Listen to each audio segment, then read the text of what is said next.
Okay, good morning. This is the Property Committee 10 o'clock meeting of April 28th. And I'm looking for an approval of the minutes from last week. Move to approve.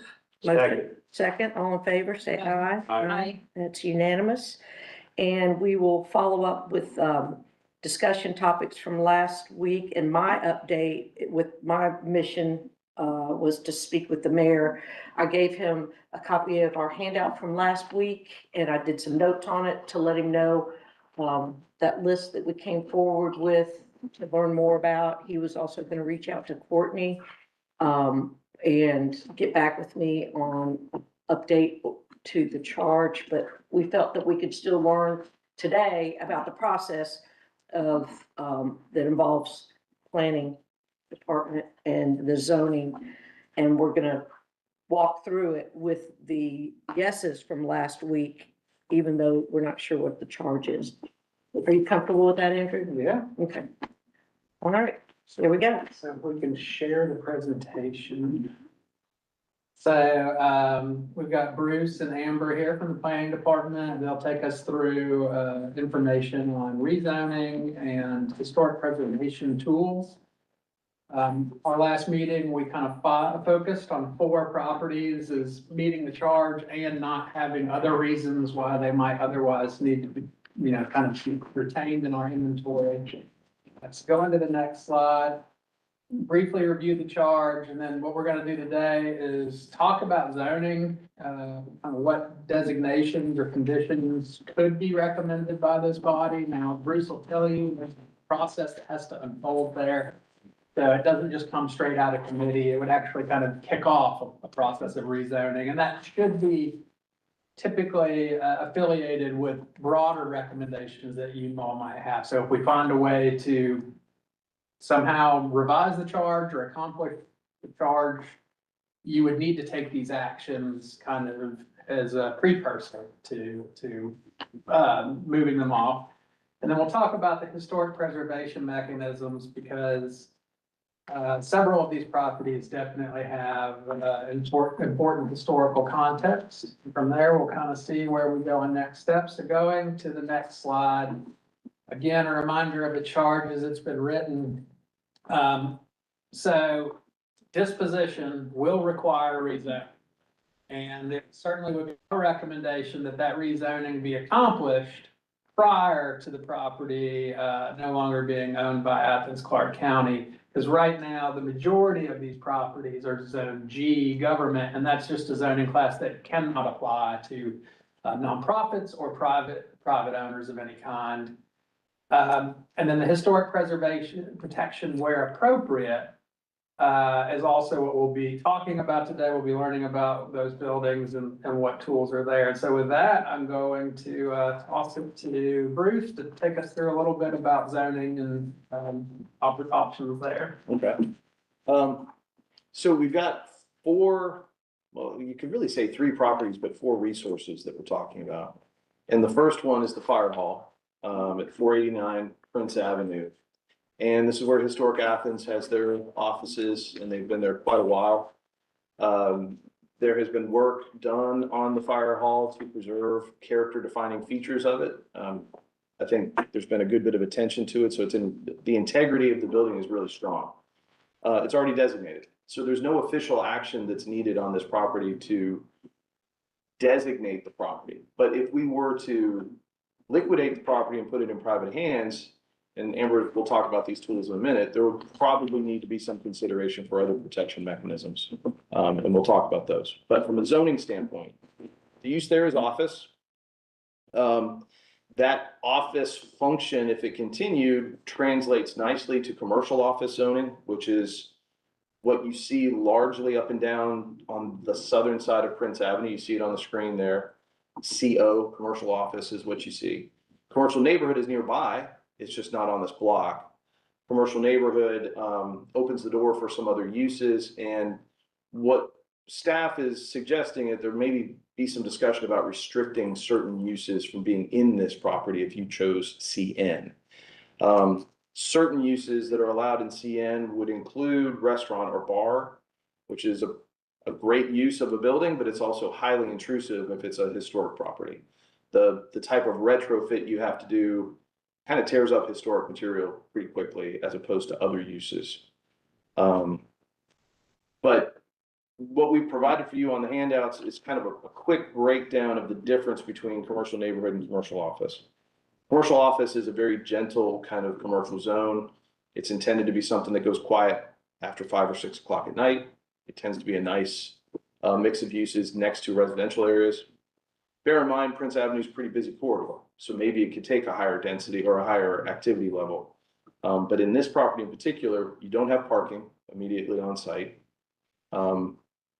You have some on-street parking adjacent, so that's a pinch point for what kind of uses could legitimately go in here. Somebody's going to have to find off-site parking to do anything that's got any heavy turnover. Hotels, just looking through the handout really quickly. Hotels are allowed in CN, they are not allowed in CO. Rehash anything that we've heard about hotels on Prince Avenue. But that's a thing to think about because people do look at these as potential for hotel uses. Retail sales and service is possible in both zones, but there's a cap on the square footage in CO of 2,500 square feet. Well, if you start to look at that building and you think maybe the first floor would be appropriate for retail and the upper floor would be office, 2,500 square feet is just fine. What is the square feet? Yeah. I'm estimating it at about 2,000 total. 2,000? Yeah, it's Something pretty around there. modest, yeah. It's not a big, But the footprint's about 1,000. the footprint's about 1,000, a little over 1,000, but then, you know, the stairs are taking up a bit. Oh, right. Get upstairs, the hole for the pole to come down. And there's that. The, on that property, if we go back, can we go back to the picture, Sydney? So the corner that is cobblestone, it's better in the picture, I guess, than the map. Mostly right of way. I was gonna say, I know there's parking there, but it shouldn't be parking. Should not. Should not be parking there. And then in this area, remind me, the parking, there aren't parking requirements. Or there are.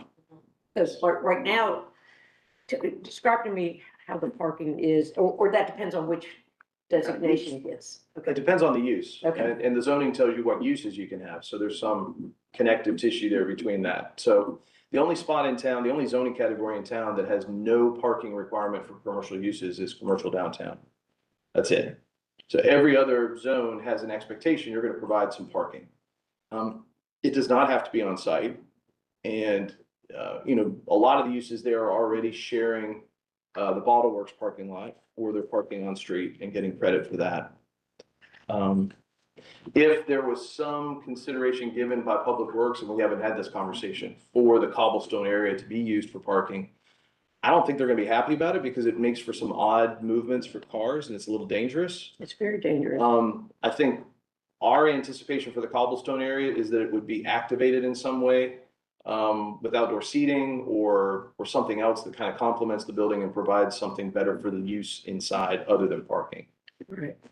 So when I see parking, it is a violation of code enforcement, isn't it? It is. And there is on-street parking on Hill Street behind There it, is. but that is not on the parcel itself. It is again in the public right of way. Mhm. And the way that we look at on-street parking is 2 on-streets count as 1 off-street. Because we can't predict who's gonna be there. They're not always there for your customers or staff. Unless it's too close to an intersection, I doubt it would come into play. It might have 4 spaces that are adjacent, but I don't. Go ahead. I'm sorry. The cobblestone's in the right of way. Yeah. So you can't put tables out there, can you? Well, so there's permitting that you can get for outdoor seating in Like the a right park, way. whatever they call Yeah, it. yeah. Melissa, am I correct that there is still some curb parking on Prince? Yeah, All the way up almost Yeah, to the there's school part- district in there? yeah, there's park, and when the bike lanes went in, it actually Yeah. added some. But the way we look at it is whatever's immediately adjacent to the space is what we count towards your parking. So we don't Right, count you off the can't, you street. can't cross the street. Get rid of a certain amount next to an intersection, so. If, So it's not much. it looks like from street view, if they got credit for parking both on Prince and Hill adjacent to theirs and not the, base business to the west of them, there'd be a total of 4 spaces, which we would credit as 2. And if there was some exemption given or some consideration, we could count them as 4. But we'd have to just anticipate that as part of whatever zoning action comes forward. Okay. All right, any more questions from the committee on this one? Looking at let's look real quick at the table here. So Yeah. just as a reminder, P is permitted.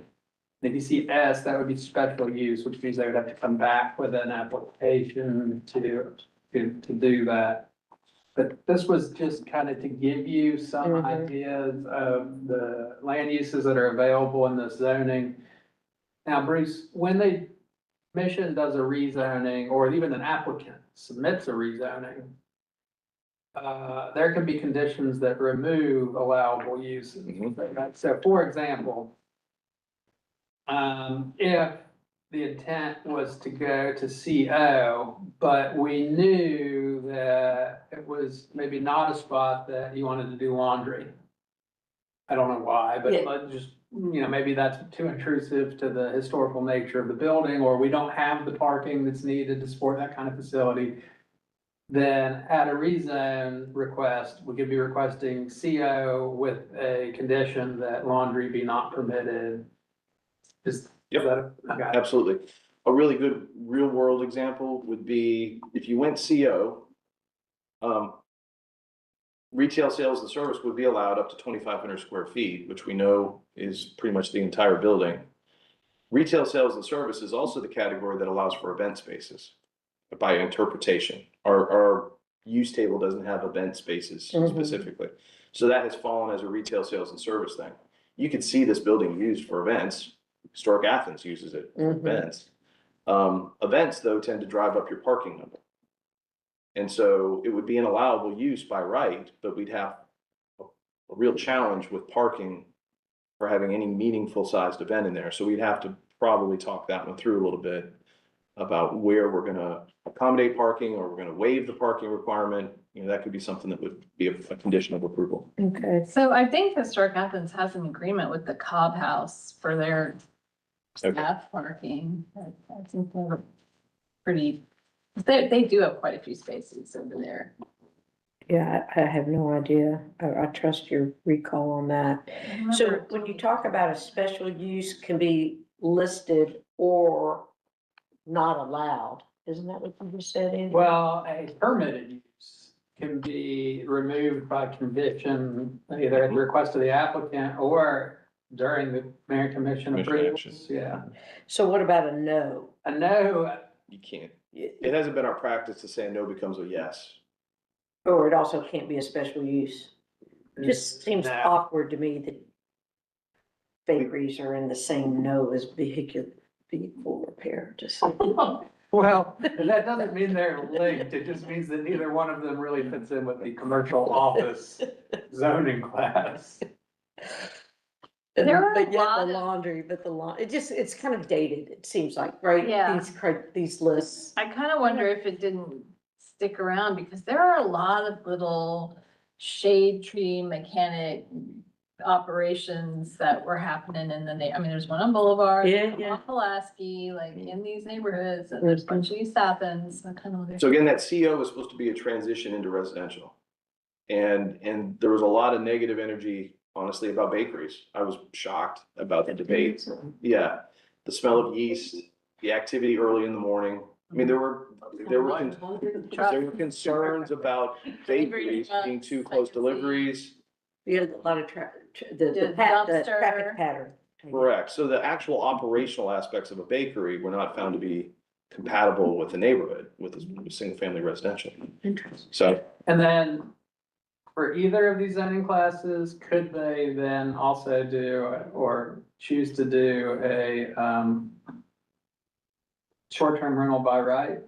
any C zone could do short-term rental. So the convenience store, I'm curious what the the fine line between convenience store and restaurant might be when you have like a bread basket or It's a good question. serving coffee and. Yeah. And convenience store also is, does it sell gas or does it not? Mhm. Obviously, this is gonna Yeah, translate. and the S on the CO for convenience store, do you know what the limits are?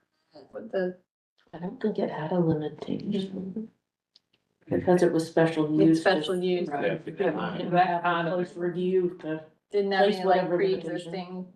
yeah, that kind of acknowledges that convenience stores can come in a variety of shapes and sizes, and so your kind of neighborhood bodega may be appropriate for commercial office under a special use, but a, racetrack probably isn't, or much larger, more intensive. Are vape shops considered convenience stores? Nope, retail sales and service. John, I'm just trying to No, get to the bottom of all these details. So like a coffee shop, would that be retail? Or would that be a Yeah. restaurant? Yeah, And I can see that being like a coffee shop. yeah. It's like a walk up where you don't. Yeah. That's why I wondered if convenience store could operate as a coffee, like. Yeah. I could see a Well, convenience so- store, coffee shop kind of Yeah. So thing. I guess if there was a recommendation on a way to go, I think staff was thinking CO is easy. It's consistent. CN could work very nicely if you wanted to open the door for some potential in there that maybe increases the financial viability of the property, Mhm. but you'd want to set some rules on it. Right. Well, since we're not completely sure of our charge, we're using this as an exercise to understand how we would tackle it. So if we just keep the learning part of it like you're doing, and part of that is, now that we've done the future land use, are some of these details gonna maybe be updated as you guys start tackling zoning? Yep. And so some of those things that we're calling dated might have some of the more modern terminology. The adoption of the future, and the future land use description is there at the bottom of the page of Mhm. what you just adopted. But yeah, that's the hope, is that we're gonna update our zoning code to respond to the future land use. Yes. And so, Bruce, as it is operated today with a nonprofit that has office and a little bit of educational / events kind of space, what zoning class and use most closely reflects that? Would that be like CO office or CO retail sales? What, I think CO office, okay. yeah. But they have lots of special events. They even rent it out.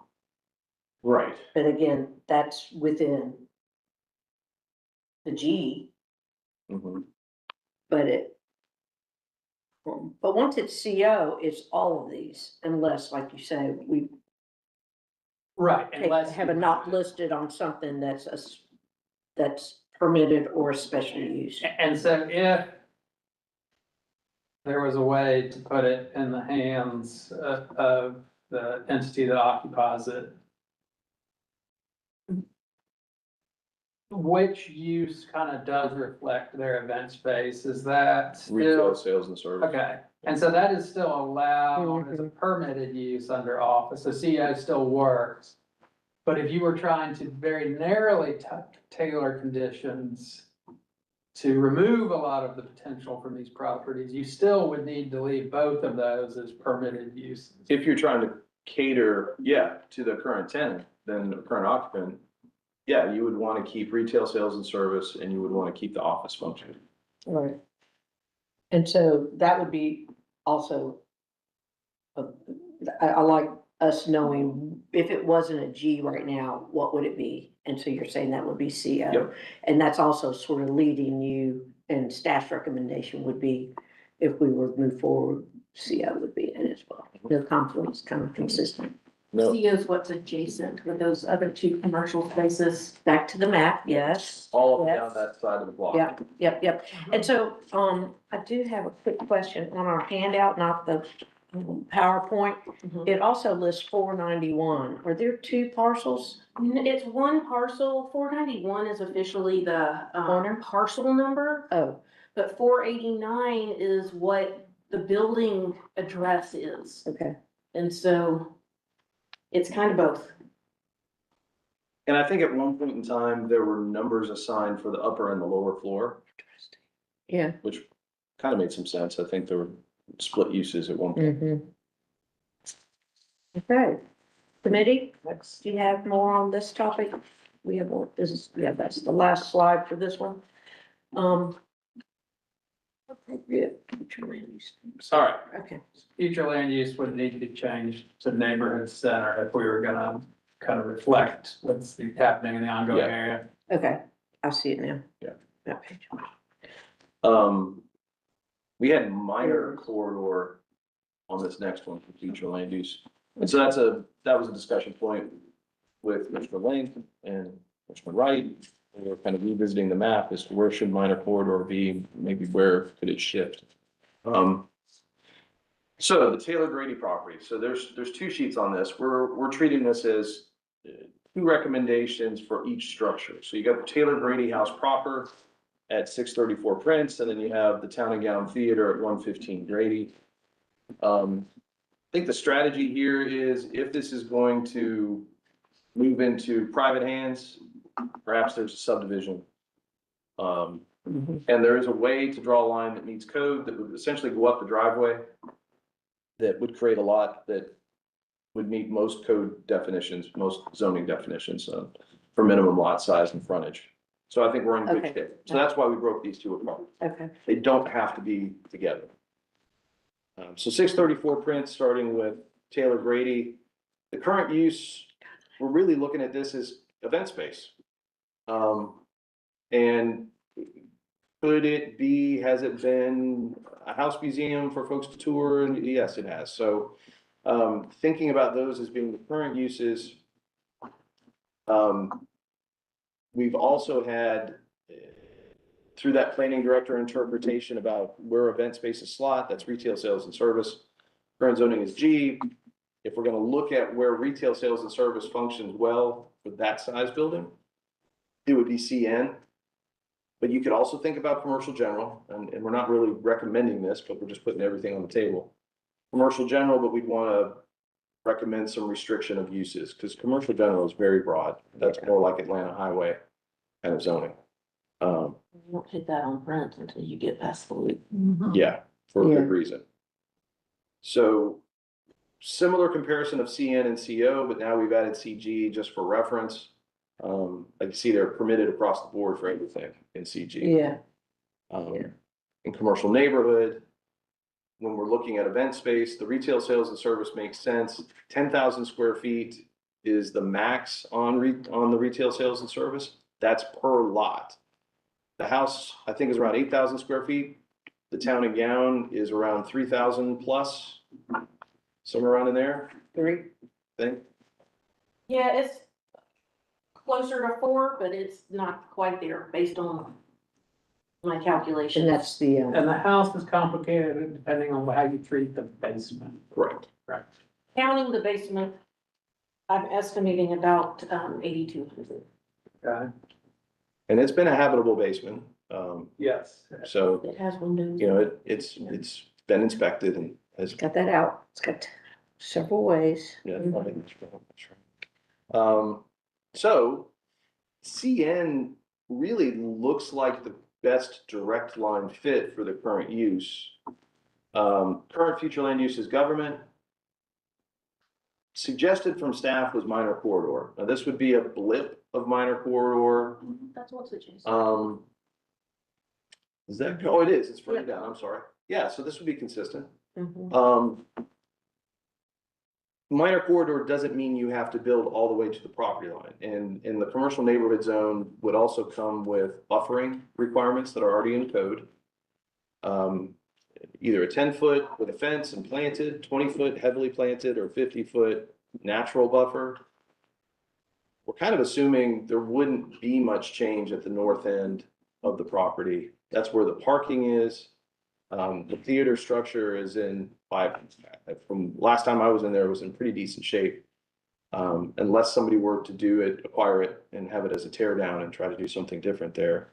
I think the existing conditions work pretty well for the neighborhood. And like I said, Amber's gonna talk about things that could be part of deed restrictions. to require certain things to remain if folks felt strongly about landscape features or facade easements or that type of thing. Right. And How many acres is that tract? That's a good question. got it here. The combined tract is 2.2. So the back is probably half an acre, if that, to be Yeah. divided. I'll measure it out real quick.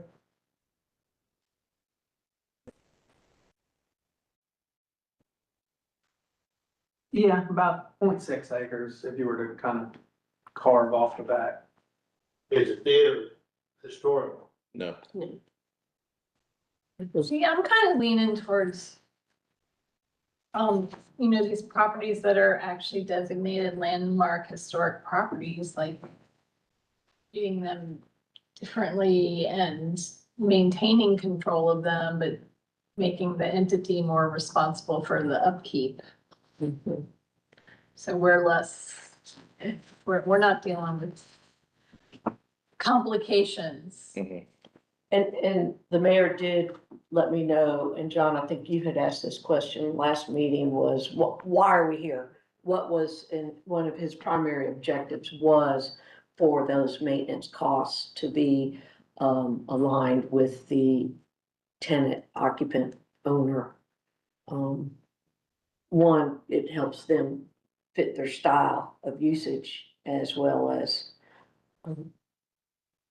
And some of them get in-kind services for the upkeep. Yeah. well, and Andrew can speak to the back and forth of all that versus it being just directly with who they deal with. Or Yeah. that sort of thing. Like what we learned in the leasing of Taylor Grady is that the ADA elevator is not for food moving up and down. It's the weight of people, not the weight of stuff. So, and that sort of usage, and then people who violate that, they would need to fix it versus us fixing it Right. after it was violated or not adhered to. I agree that if they're historic, is that part of the handout? Yeah, so that's coming up, so keep that thought. So with this idea, I'm on the slide where they're divided, back when yeah. So if they're split, which I agree would be the way to go, now would you go back to the map? Wouldn't the Grady Avenue version of it split not be a minor corridor? Wouldn't that be a different, If we split it, we have the opportunity to do that for sure. and it would make sense that it would be more in the yellow, or anyway, in another, because it's not, we don't want anybody to think that Grady Avenue is a corridor of anything. Yeah, sort of that mustard color Yeah. would be appropriate. Yeah, And but what's listen- that mustard but- color? That is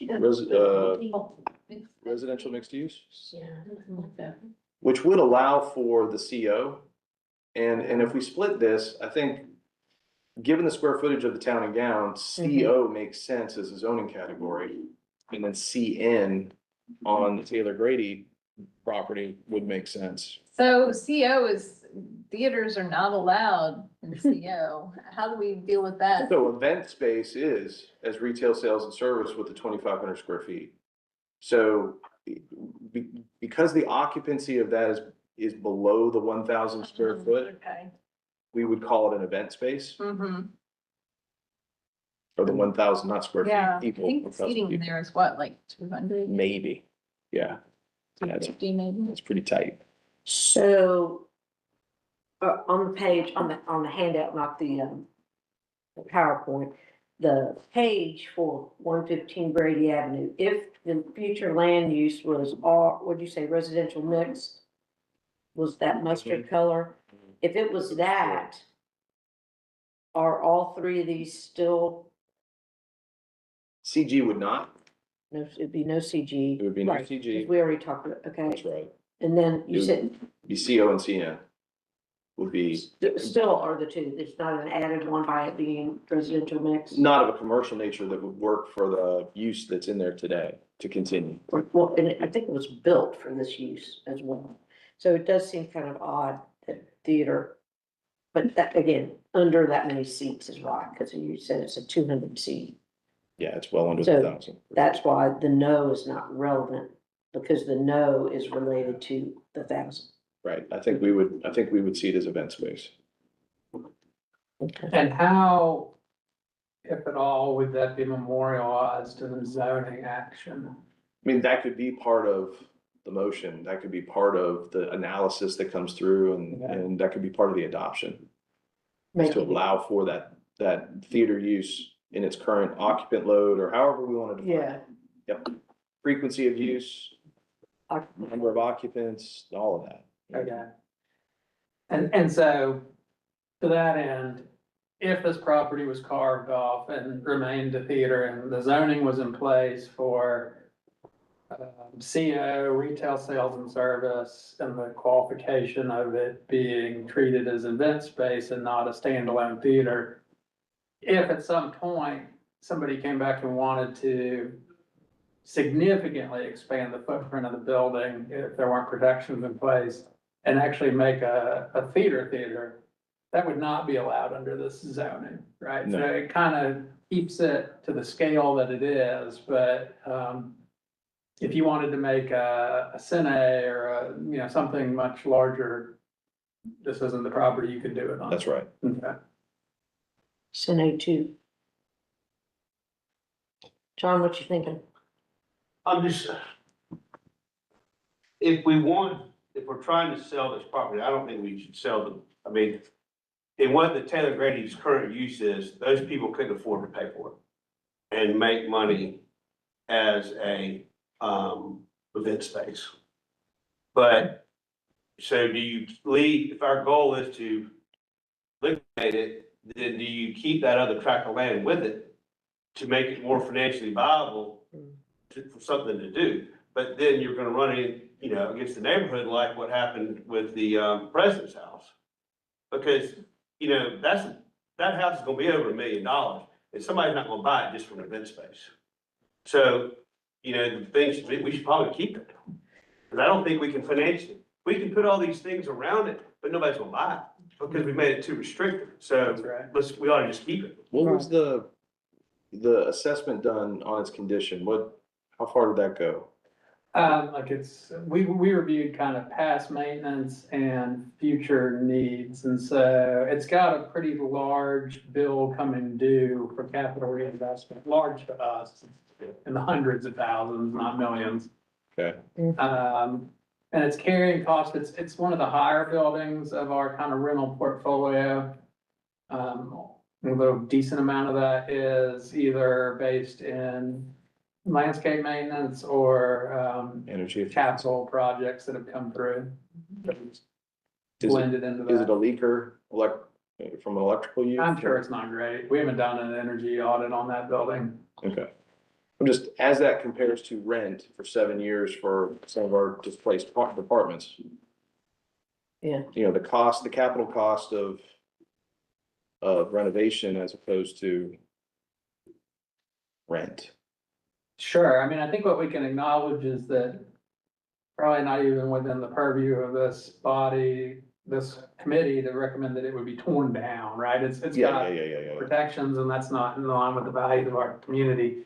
I think what I hear Commissioner Culpepper saying is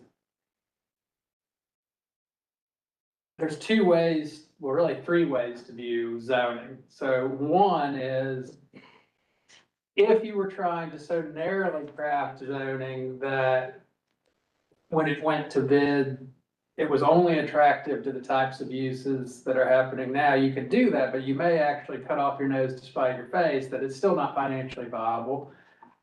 The flip side of that coin is to just anything that's allowed by right, allow it by right, so if somebody has a way to come in here and do laundry in the Taylor Grady house, great. There may be other protections that are in place.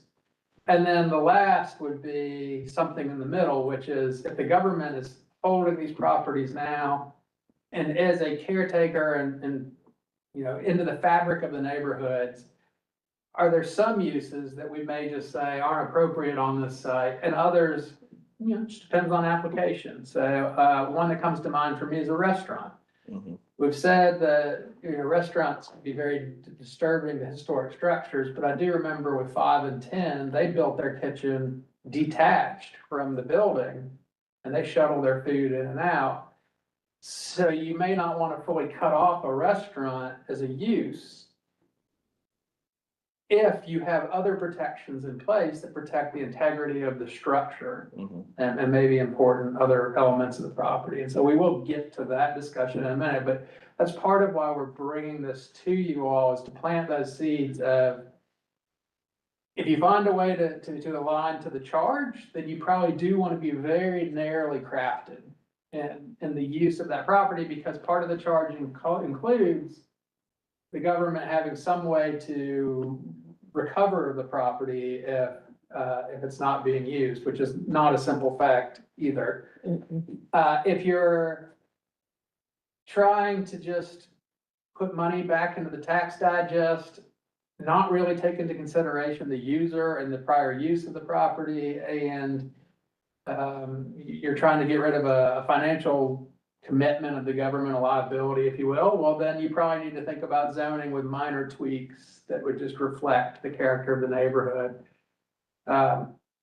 But these tables with the Ps and the Ns, if you all move forward in your charge in any manner that involves us not owning them, we're gonna be circling back to these to get specific recommendations on what you would hope to see in a rezoning application on behalf of the unified government. Right. Is there a bit of a fishing expedition approach to this too, where you could put, there's nothing that says the government can't own something that has a C zone or other zoning. It doesn't have to be G. It's just good practice. But if there was a private zoning category put on it that would open the door for bidders, and we just don't get anything that pans out, What is the vape shop zone downtown that we own? it's G. They're just a tenant. That is- The Lions Den. Is it CD? Yeah, I think it's Okay. the down, yeah. So. Hey, y'all got this vape shop thing. But I'm just saying, is there a thought here, just to Commissioner Culpepper's point, that I mean, like I said, I, with these landmark properties that have like they're functional homes for, revered nonprofit entities, I kind of feel like, we should maintain ownership of them for the public good. And, our problem is, as a government, it's a lot of expense and very cumbersome to keep up with the upkeep and the maintenance, and I guess even the interactions with those entities. So maybe what we do is come down on the rent and make them responsible for the upkeep and have a very clear contract about what they're responsible for. Like, do we really need to be mowing the grass at the Taylor Grady house? Do we really need to be painting the stairwell at the Taylor Grady house? Those kind of things, maybe there's a triannual inspection or something like that, where to make sure they're keeping up with terms of a contract that outlines upkeep.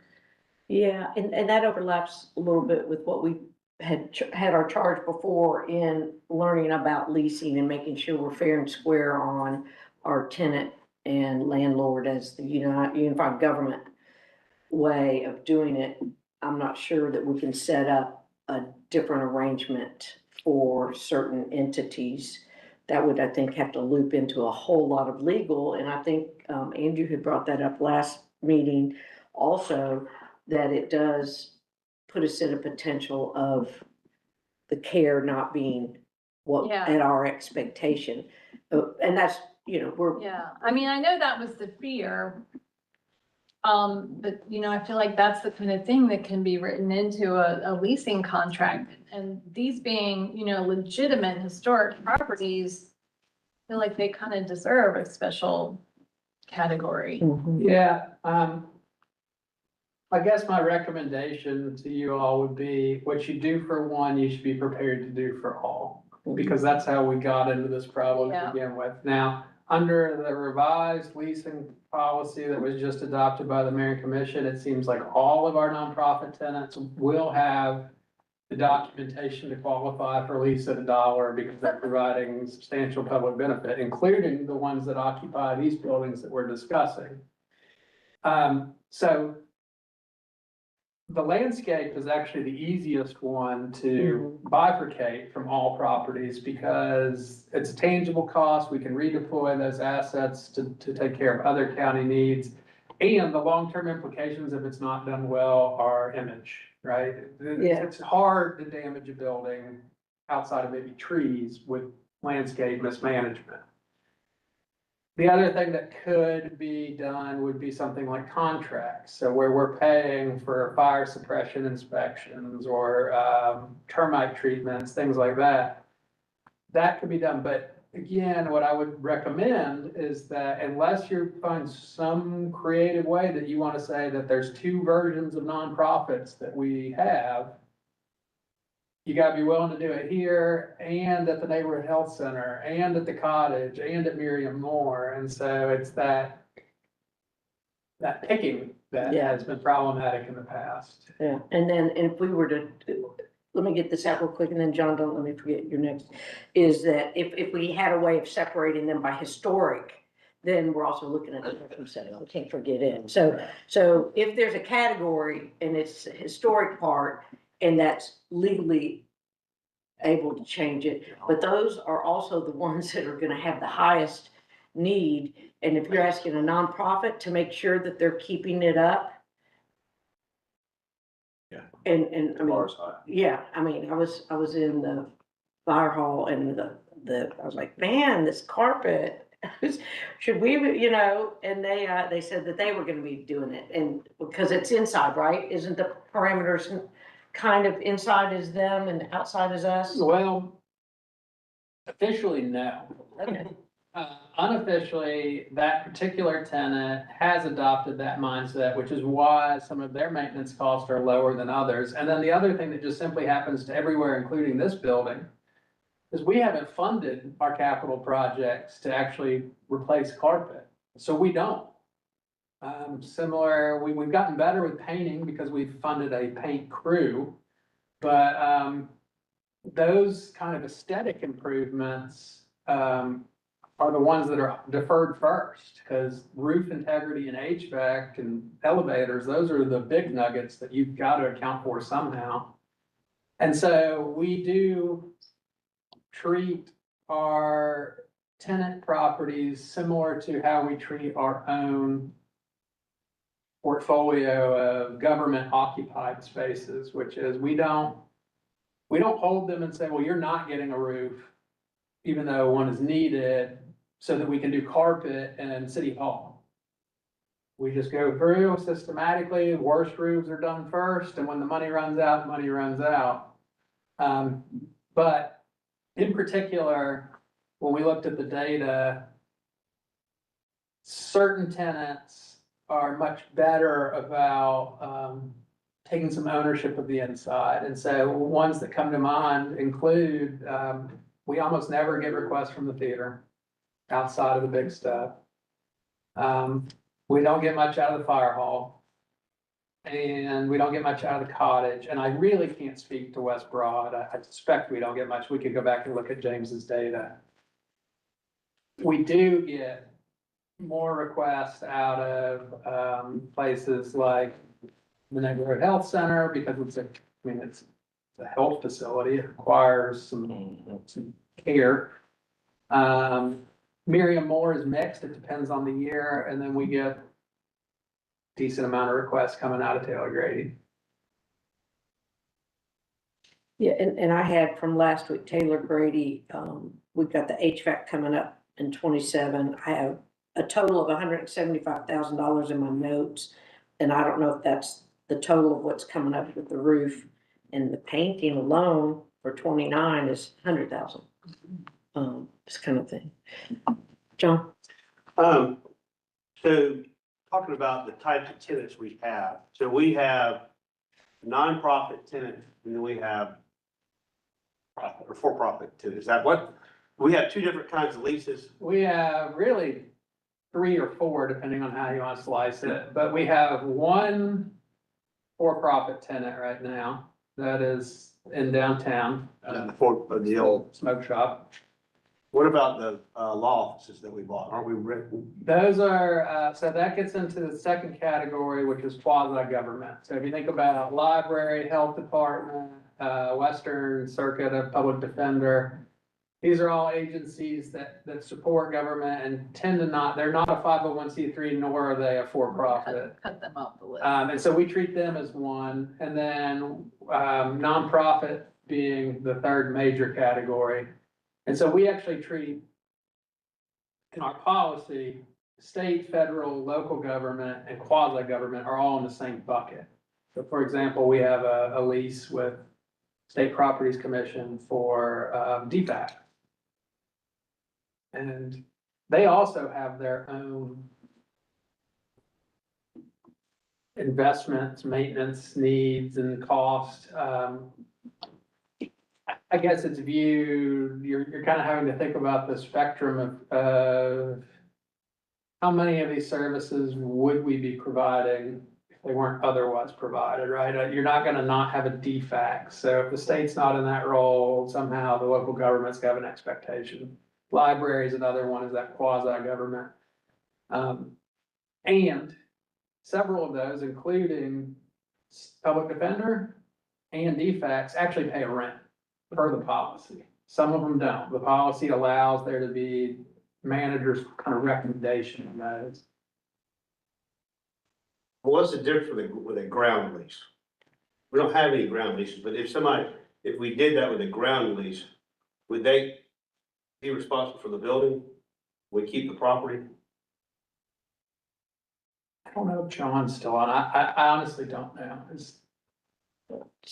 Aren't some of the Classic Center Authority buildings, those are You're our right. leases. They are. So those are with an authority, so that puts them in a completely different category, not quasi.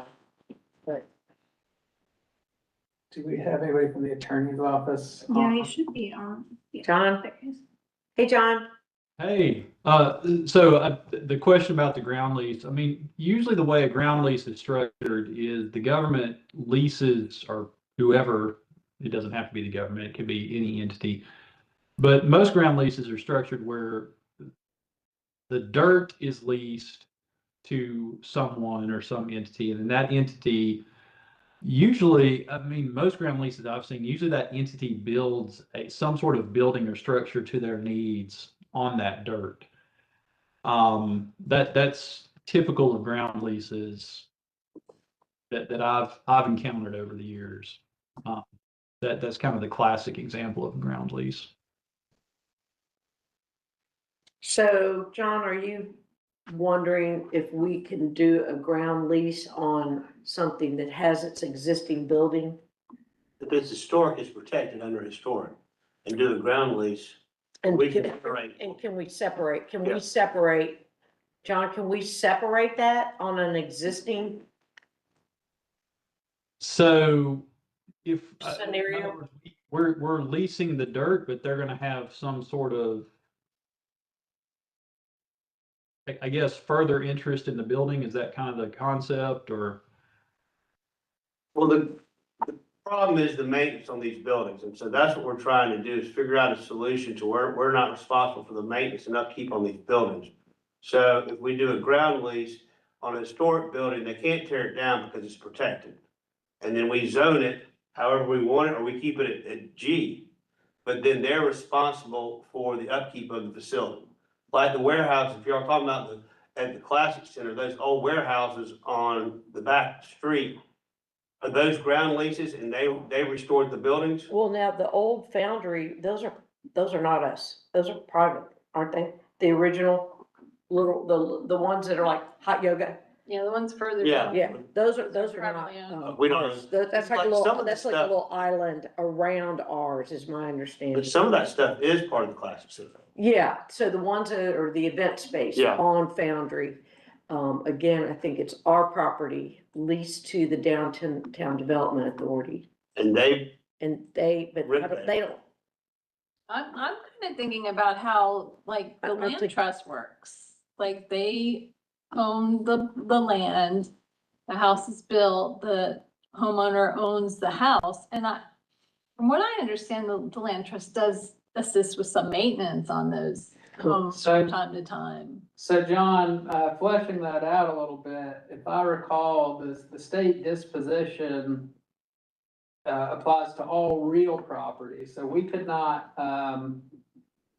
directly convey the building separated from the dirt without a public sale process, but when we think about using conditions of sale as a mechanism to, more precisely define our outcomes here, or our desired outcomes, are there challenges that we would need to explore? Is a ground lease, could we sell, and just say we intend to sell the building, but we're gonna own the dirt and? No, John? I think kind of what we're describing almost, if we're wanting somebody to take over basically all maintenance, everything associated with the building, what we're really describing is what you hear lawyers and people in the real estate profession sometimes refer to as a triple net lease. Yeah. And that's where the person who's leasing the building is responsible for paying any taxes on it. They're responsible for keeping up all the maintenance on it. The landlord or the owner of the property says to them, hey, you're leasing it for this period of time and you're in charge, is a very kind of simplistic way to explain what a triple net lease is. So I think kind of what we're describing that instance is more of a triple net lease.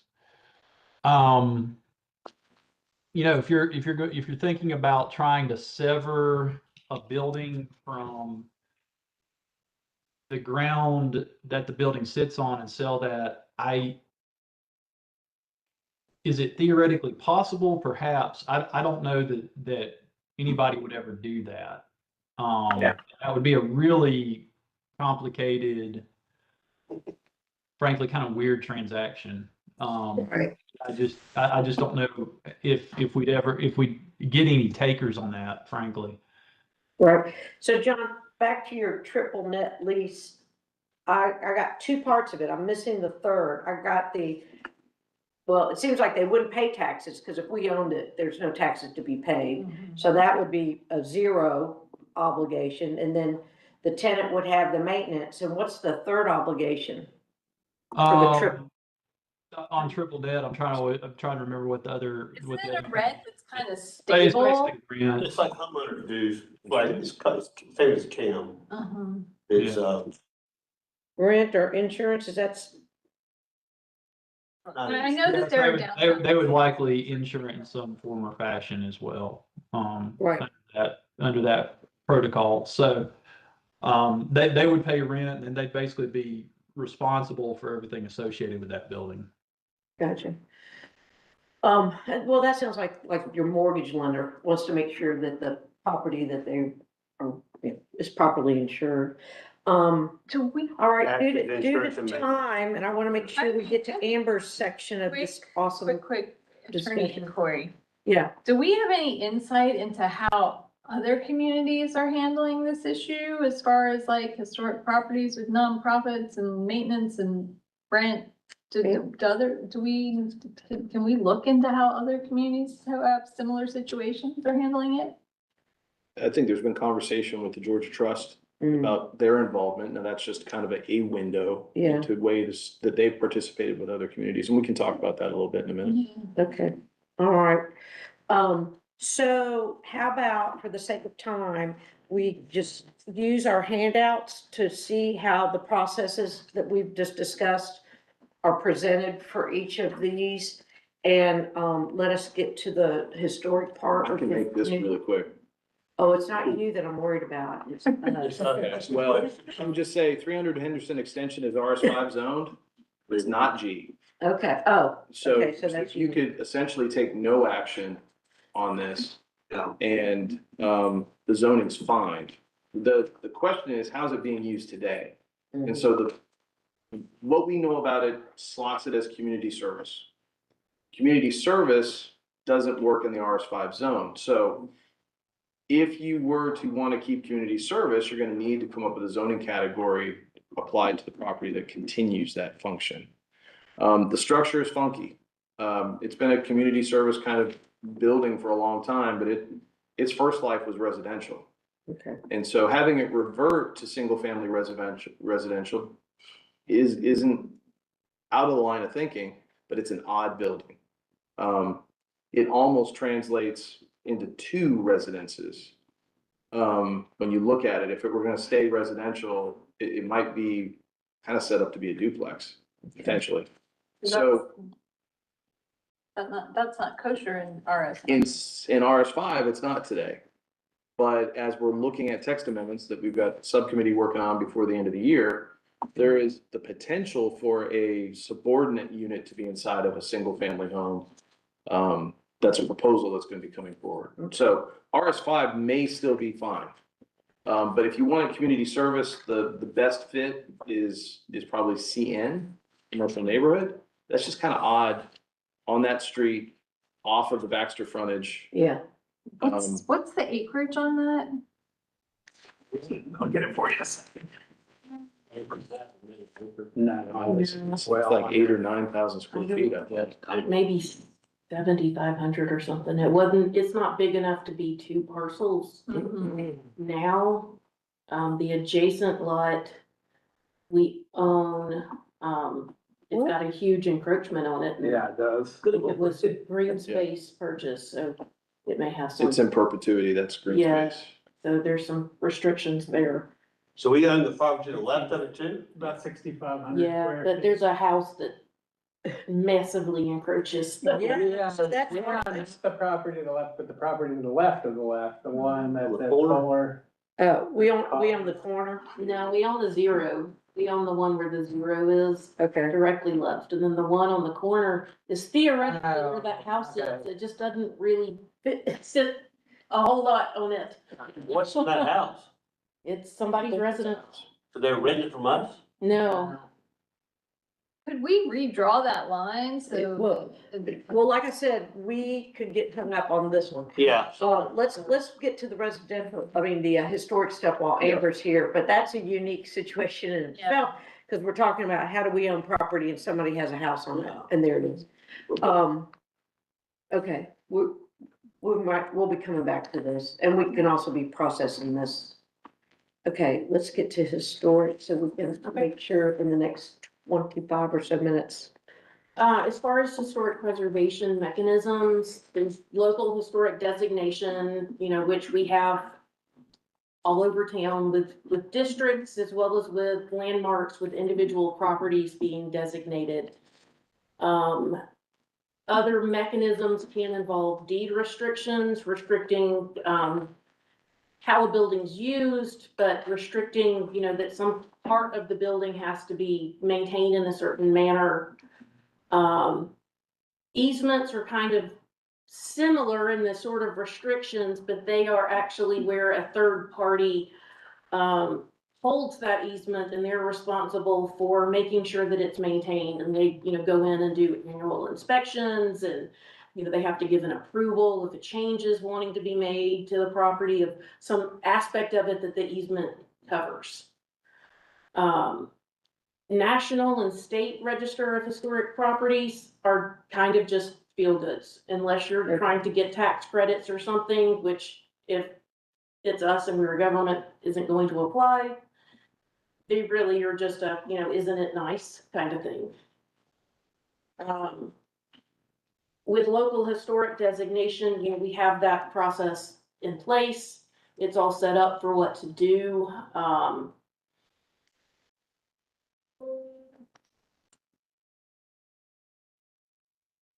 As far as violations go, people do stuff they aren't supposed to do on a too regular basis. That becomes something that, is at the discretion of municipal court. So it's a little bit, troublesome with how, violations are handled.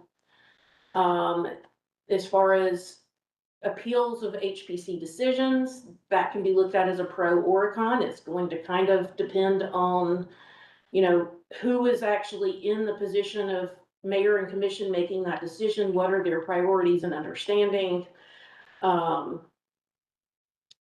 Some things like that, where if you do have some easements and some things that are, you know, holding a property to certain restrictions, that's not going to have the same sort of potential political pull for what is allowed.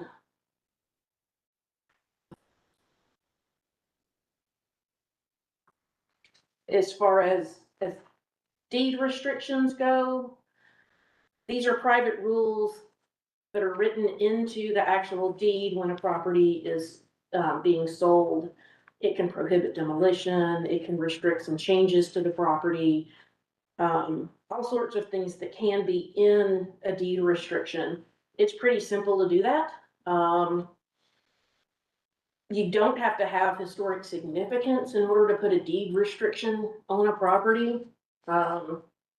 If you own the property, you can kind of put whatever sort of deed restriction, and whoever's buying it is kind of buying those restrictions. It's very unclear the enforcement with a deed restriction. Once you've sold the property, you've sold the property, you know, who's keeping up with what's happening? Are they following the rules? That sort of thing. There's not an established procedure for that sort of thing. In that same vein, somebody, you know, who has bought the property can, you know, go through a legal process to try to get that vacated. And so, you know, there's not really somebody who is defending maintaining those restrictions, depending on the situation. And so for that reason, you know, deed restrictions have their place, but you need to be pretty clear on, you know, your expectations and, you know, what's happening there with deed restrictions.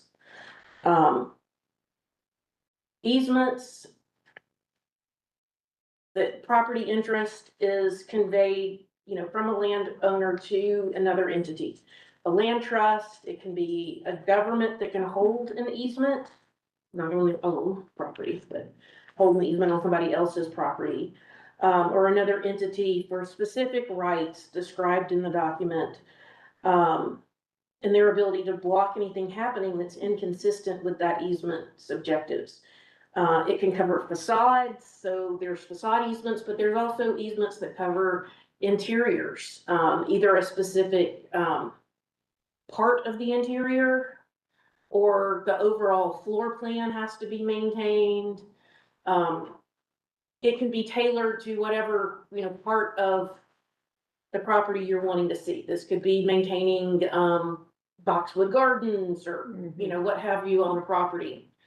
And so the ability to tailor that to exactly what it is you're wanting to protect is good. Your easement holder, you know, they have a right and a duty to enforce that. And so, you know, they actually go in and do these annual inspections, and they are, you know, on site to review changes that are being proposed. If there's parts of a property you're not really all that concerned with, then you don't have to include that in the easement. If you wanted to, if you care what happened to Taylor Grady House, but you weren't really concerned about exterior changes on town and gown, you know, you can do that. You can tailor it to what you're wanting. It does require a qualified entity to agree to hold the easement. Qualified basically means that, you know, it's somebody who can show that they have the means to enforce the agreement, that they have the money to go through a process if they're having to, you know, fight a property owner about something that's being done. They have the money and the means to do those inspections, to do the reviews of changes that may be proposed. A lot of times there's going to be a monetary donation at the time an easement is placed that's going to cover, I mean, these are in perpetuity, so, you know, some amount that's going to go towards that work for some period of time. The Camac House has an easement with the Georgia Trust. It's been doing a renovation. They've been coming and doing looking at the building through all of that, reviewing all the plans to give them the approval. That doesn't mean nothing can happen, but they're gonna look pretty closely at what's going on. That's exactly what I was trying, I couldn't put together an example, and that one was the qualified entity to hold the easement agreement, you said is the Georgia. The Georgia Trust for Historic Okay. Preservation, And, I think yeah, Athens Land Trust holds easements as well. Historic Athens holds some Correct. easements. They have an easement at, White Hole Mill. do they? But they couldn't have an easement on their own, it'd have to No, be crossed. Yeah, Well, that has potential, doesn't it? Okay, as far as existing preservation status, the fire hall has a local landmark designation. The Taylor Grady House property has the same local landmark designation. It is the entire property, so town and gown is covered in that. It's not a historic building, but it is covered, so exterior changes need review. And if the property was subdivided, would it still carry with it? It would, we had that happen with, Ray local, the Ray, no. no, SunTrust. the one that was SunTrust, on Prince. Oh, yeah. It has the building, I think it's an E&T It's all or parking lot. something, Nakuchi. mhm. And that was subdivided off. It still has the same local landmark designation on it, even though it is now a separate parcel from the one with the historic. But that's an action that the commission can take to modify the boundaries. Yeah, I mean, it can be modified where it is no longer, but unless you do so, it's going to hold that designation.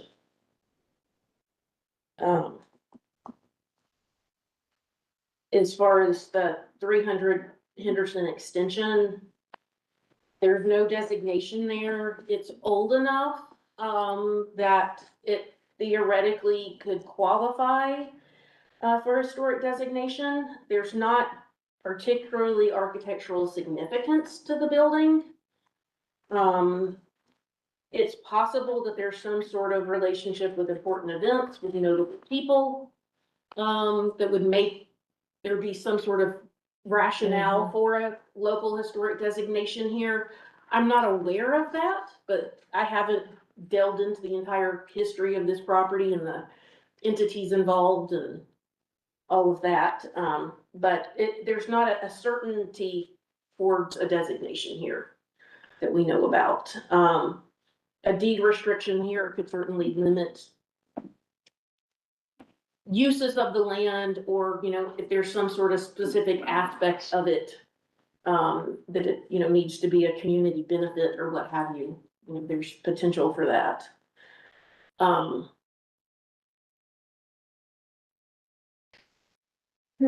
So deed restrictions for those properties that already have local historic designation, it's a little bit unclear unless you're looking at something that's going towards use, what exactly it is that you're deed restricting. If you already have something in place to review exterior changes, the building being maintained, that sort of thing. Preservation easements, are really going to be your best mechanism if there's something that you want to protect that is not covered by your local landmark designation. The things on interiors, gardens, that sort of thing, stuff that grows is typically not going to be part of what's covered by a local landmark designation. A little bit of, I don't know that hesitation, but just a heads up. When you're looking at putting an easement on a property that has a local landmark designation and you are the government, you want to make sure that or I think you would want to make sure you're including some sort of aspect that's not covered in that local landmark designation, or it kind of looks like you're questioning the adequacy of your local preservation program. If you're putting on an easement that isn't, covering anything that your designation already covers. So that would be interior features. Interior features, it could be landscape features, because hardscape's gonna be covered by local designation, but we can't make somebody keep the boxwood garden. We can just, Right. Sidewalk that runs. we can regulate, yeah, the sidewalk, or, are you gonna pave the gravel and make it a brick pathway, but we can't tell you, you have to keep those boxwoods. That sort of thing. And so what really is your best option is determining what exactly it is that you want to be protected. And so, you have to know that to know what the best mechanism is for how to get that protected. The deed restrictions, can work really well for use, and some things where you're not necessarily looking at maintaining in the sense of non demolishing a structure, but just that a property is going to continue to be used for some sort of community purpose or something like that.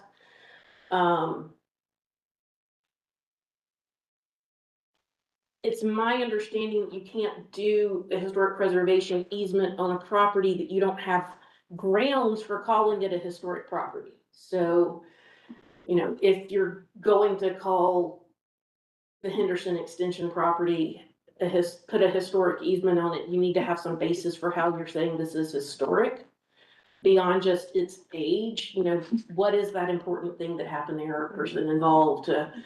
While you legally don't have to have a designation in place, if something is challenged legally, you want to have a basis for why you made that determination. Is that the same? Tell me more about Prince Avenue and us dividing it so town and gown is separate. Does the historic stay with the Prince Avenue part and that leaves the town and gown Well, it would keep the local designation unless you made a point of removing it. Okay. And so it would protect, as far as there being a review of the building. Now, it's not a historic building. It doesn't mean that somebody couldn't come in and say, we want to rebuild a new theater here or put some sort of different use here and get that approved as being appropriate from an architectural material standpoint. So in the chart, can you go back and sit to the chart? Local historic designation, you're saying that the 115 Grady Avenue is included in that designation. It is. So what I'm saying is if we divided the property, does it stay with it? It does. But it would have its own character in its designation. The actual Or not. designation doesn't change when it was designated and it put Okay. the meets and bounds. That's gonna be in place whether there's a new property line dividing it into or not. And so it would retain that, and it would just be considered a, non-contributing property on a landmark parcel. I see what you're saying. So as it says today, if you view these as 4 properties, 3 of the 4 already have local protections in place. They could be strengthened with a historic preservation easement held by a third party if we felt there were things that needed to be protected that were not captured in our current easement. So those would typically be interior features or landscape features. West Broad would need some research, but we're not seeing anything that would lead us anywhere other than deed restrictions, if anything. Right, I mean, unless somebody finds something that would make it qualify as, it being a historic structure, there's not really a good path for local designation or for a preservation easement, because we have to say why it's historic. Right. Committee members, do you have more questions on these as we move to the last slide of considerations? Go ahead, yeah. Because I was wondering if we wanted to learn more about the triple net lease, because I thought that had some interesting elements to it, because it still includes rent, so that we're not interfering with making it different, than the lease, or how that would overlap with our lease policy. And then would we want to focus on the 3 properties that are in the historic so that we can keep our discussions on that. Because I was also wondering, Andrew, if it wouldn't be a good time, since you guys have, absolutely nothing else to do, divide those properties and do the title searches of the Prince Avenue divided from the Grady property. Well, as planning here, if it stays as it is today and it's G, are there any benefits, or what are the benefits or drawbacks to subdividing it into 2 tracks? So the subdivision process is something that does take time and it does take a little bit of money. And maybe we have resources to bring to bear to defray that. If we want to control that split process, also, there may be some advantages to getting exactly what we want around the Taylor Grady house, more importantly than town again.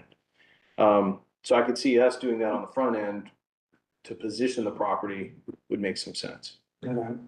I mean, I'd also be interested in redrawing that line on that Broad Center or Henderson property to assure that,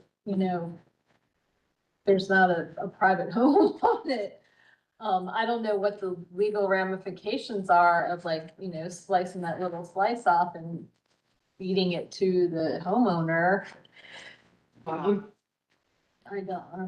Are you saying that because that allows us, whether it's now or later, to have a more appropriate discussion about 300 Henderson? Because it would be, So 300 Henderson doesn't have an encroachment. It's yeah, the property The next property door. he's talking about the 2, Yeah. but that one's not even on our list. It just was a collateral discussion.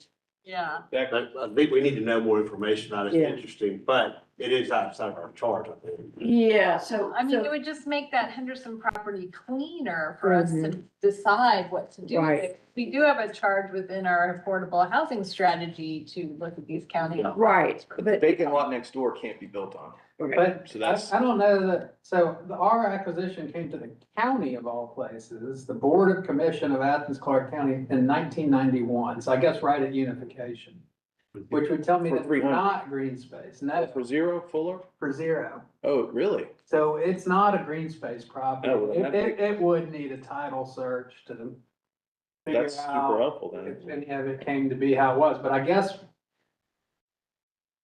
we do have, and this may be another question that John needs to take some time on.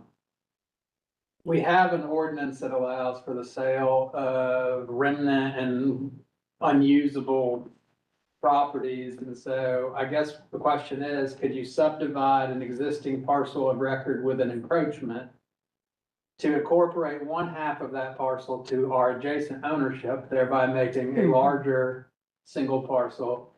And then basically sell the remnant with the encroachment, which is otherwise unbuildable under that ordinance. yeah, Now, that ordinance still requires a cost outlay from the encroaching party, if you will. And I tried to look at their ownership. It's changed hands a few times, including even in 2020, but they all seem to be family sales. So, and that's the 54 dot. Lives in it. yeah, But we own the property they live in it, or we? own the well, property? so they, Part of the dirt. and then it could be that this is even just a surveying error. I couldn't find a survey. I tried to find it. Yeah, so. Somebody's gonna get the picture up there, so you're saying we've that, got- dot 54 is a taxpayer and they have that sliver, but yet the main property, How Which more Their house is on 0 Yeah. 54. so that would be, 0. yeah. Okay. So let's understand that that has some very interesting things going on with it that is different. If we were to keep narrowing our discussion to be closer to the charge, and that gets us into the 2 Prince Avenues and the Grady Avenue. Does the committee want to make a motion to help us for the next meeting and to refine? Let's get back to that last. To get us to this last slide on what are we doing? In the interest in the site site visit too. That'd be fun. I mean, I feel like a logical next step is, separating that Taylor Grady and Town and Gown. And the title search. Yeah. You it's wanna like- make that a I motion? mean, I guess we move to direct staff to do the title search Well, towards. what we could do at the dividing next those meeting would properties? be to Treat learn, them separately. would it, Andrew, we need to learn what to do to divide it and get the title searches over. I'll go ahead and just start title searches for these 3 parcels and the weird neighbor on Henderson, because you're gonna need to know that. Okay, You could spend a lot of time really pissing people off. And then find out we don't even own the property that we think we own, or, there's just an error in a parcel map somewhere. Okay. So, I'll go ahead and get that started. I don't know that I need a motion. I hear support for it here. so you're talking about Grady Avenue, two Prince Avenues, and then the 2 government Hendershot properties. Henderson. Well, so the Grady and Prince will be one search, because they search by its Okay. kind of current parcel, last subdivision on record and Okay, the title that runs with it. So I'll be able to capture those 2 as a single one. And in that, would be, I'm gonna actually also ask that this search include a review of commission records tied to the purchase of the property, because we do know that there's some odd things that exist in here. And so having them spend some time with the clerk and trying to mine our own records, they're not title, but they may speak to intent or past commitments that the city, county, whoever made. Those, I think the attorneys would tell you, cannot usually be perpetually binding, but still important for this body to know. okay, so that captures the same 4 properties in the chart that we're talking about. Andrew, is that straightforward? Yes, and then I'm just gonna throw in the Zero. weird one, because 0 on Henderson. what I'm hearing is there may be some appetite on reconfiguring 300 Henderson if you were to dispose of it. Mhm. And then if we could, does the committee agree that we wanna, so the zoning conditions, I think, are on hold, even though I guess maybe next meeting we could learn where that process, how that process plays out. Can you, or maybe just send a committee how that timeline would work if we came out of a meeting with a recommended zoning change? Could you just give us how that, We can talk Right. about how long the process takes Yeah, and what are the because it would milestones. come out of Yeah. here, then it would go to the mayor and commission and they would agree not to what we asked.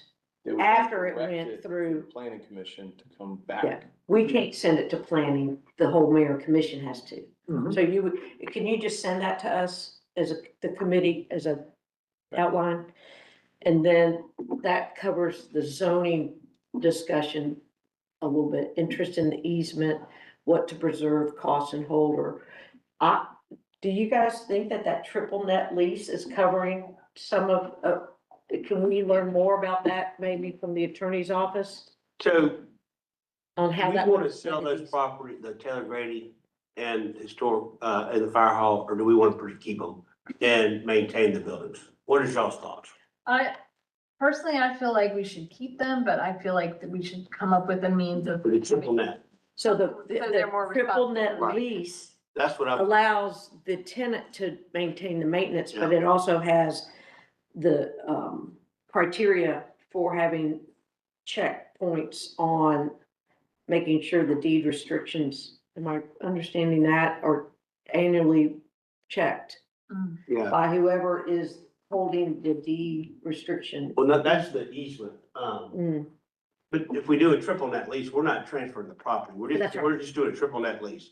And maybe if there's a problem with triple net leases with nonprofits, maybe we do something with historic, any property that we own that's designated historic, we're talking about historic property leases and do it as a triple net that way. mhm. So we're not getting into the, Differences. trouble with leasing to nonprofits or something like that. Right, so you could do it for any ACC property, quasi-government, government, whatever, the historic designation. And so part of what we can bring back to you all is a review of all county properties to see if there's any other historic designations you would need to know about. I don't know that any are popping to mind, but we'd want to take a look.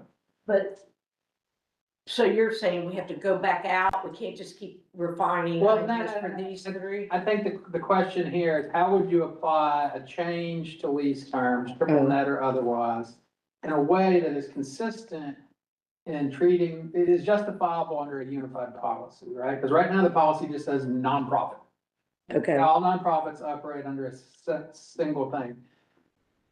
What I'm hearing is there may be some interest in revisiting that policy to say, this is how your lease is calculated, but by the way, if you are in a historic designated, locally designated structure, these conditions apply to your lease as well. which is the triple net lease that we can learn more about Right, and for historic.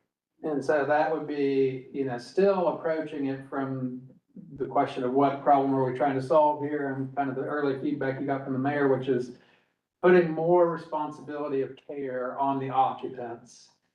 And not even necessarily associating that with a lease payment, but just decreasing financial obligations of the unified government.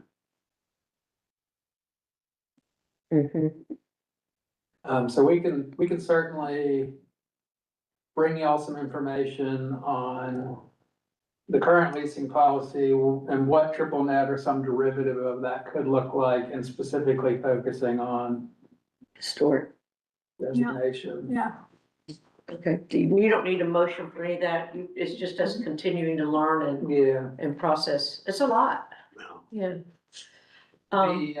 the stuff with title searches, just to set some expectations, I'll ask for a price for expedited work, but I'd be shocked if we had it in less than 30 days. Oh, that's understandable, and Yeah. then you don't need a vote for that since it has a price tag, or does that come We've back? got some resources in the manager's office we'll use to fund that work. Should you just do the title search on the Hancock stuff? Because if we're gonna do a triple net lease, we don't need to know what's going on with these leases, with the Taylor Grady House and Fire Hall. Probably, if we're gonna separate them. I'm gonna just recommend that we get title searches Okay. on all these properties. 'Cause Yeah. it'll be helpful to have them. Okay, so that gives us enough to do. Thank you very much. This was awesome. And as questions come back, we can loop it through if we need more clarity through the email. So to look for our next meeting, we have been talking about the third Monday at 2:00. Which The 19th. I'm not in town. I'm at a conference. Oh, wait. That's election day, and then the next meeting for mayor commission, the 20th, I'll be out for that too.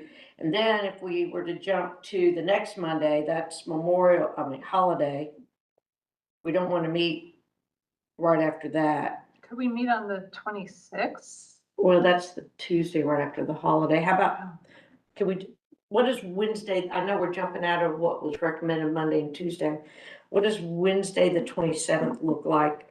I'll be out of town that week. Okay, so that's the other thing about it being holiday. Yeah. People are gonna batch. What about Wednesday, the 3rd?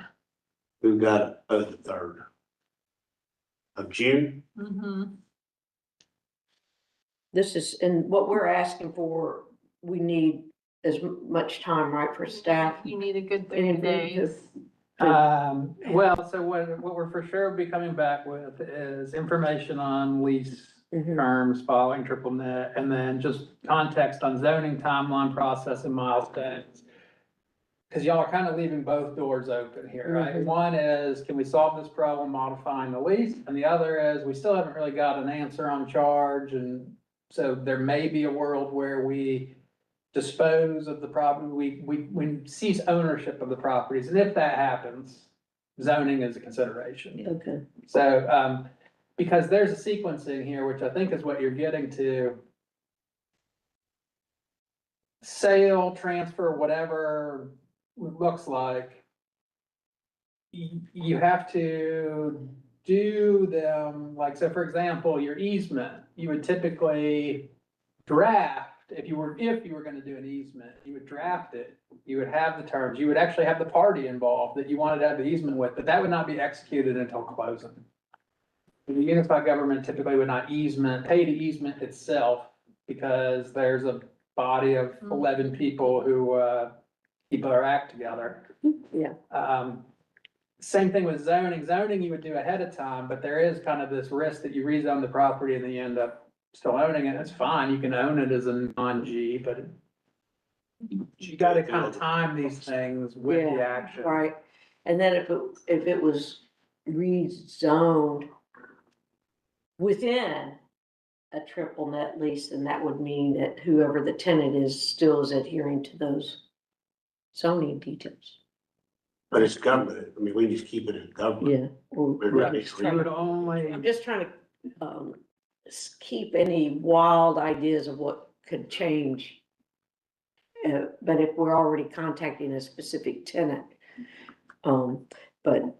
it's the various things that happen at the fire hall aren't typically just meetings. So that might, okay, so that's more to learn, and it could be that the outline of the rezoning, if we get it in email, Yeah, I don't know then that. we could end up talking about it as needed, if we could. So when are we looking at meeting? So you tossed out what might be. Wednesday the 3rd. What does everybody's Wednesday, June 3rd look like? Mine's fine. looking open. Can we go for the 2 o'clock time slot? How's that look for staff? Good. So technically I'm supposed to be in Atlanta for a medical appointment with my son, but I can try to reschedule it or have somebody else. Thursday it would have to be in the morning because LRC's at 1. I could do a late morning Thursday. It has 10 a.m. on Thursday, the 4th look. How does that get into our budget hearings? When do they start? It's not on that day. I think I've already got them in my We calendar. should They be on wrapped, Tuesdays? technically, we should be wrapped up by then. We Oh, should be no, the wrapped- budget should have been voted on June. Yeah, 2nd. we. Okay. It should be free and clear by then. Well, we're not doing anything after June 2nd, then, are we all? Fill it in, we'll take it. All right, so right now we're looking at Wednesday, June 4th, 10 a.m. would be our next. Thursday. Thursday, sorry. Thursday. I've already got too many on here. Thursday the 4th, 10 a.m. And then after Bruce sends us what the outline is of how that looks, I'll probably ask committee members and get with you, Andrew, on whether we need to discuss that or if that outline is Yeah. plenty. How's that sound? And I guess certainly if there's an officially revised charge from the mayor, that would come at a meeting. He would announce that. Yeah, and I can give him feedback on what our learning was from today Yeah. and this triple net lease that John helped us with Yeah. coming out, very specifics. Okay, looking for a motion to adjourn. Motion to adjourn. Sure. Second. Second, all in favor? Aye. Unanimous. There we go.